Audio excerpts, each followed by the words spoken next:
En ocasiones pasadas ha mencionado que detesta a Marilyn Manson. Me da mucha curiosidad saber por qué. Primero que nada porque su música no me gusta. No me parece una música agradable, interesante, ni atractiva, ni letrística, ni musical, ni arreglísticamente.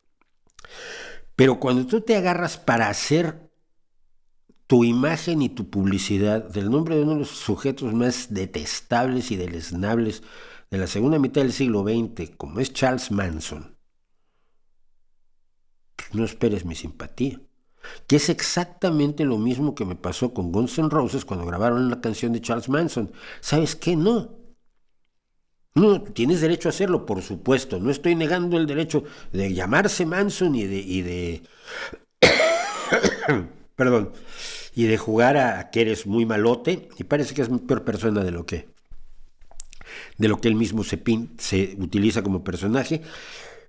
Pero, pero hacer chistes o promoción con Charles Manson, pues no.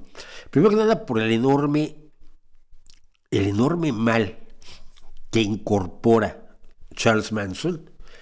Y en segundo lugar, porque finalmente Charles Manson era una persona profundamente perturbada. Es decir, siendo un líder sectario con una capacidad de control y manipulación impresionante sobre su gente, no dejaba de ser un sujeto que estaba muy mal de la cabeza y que necesitaba, incluso más que cárcel, ayuda en varios momentos, pero no es un héroe.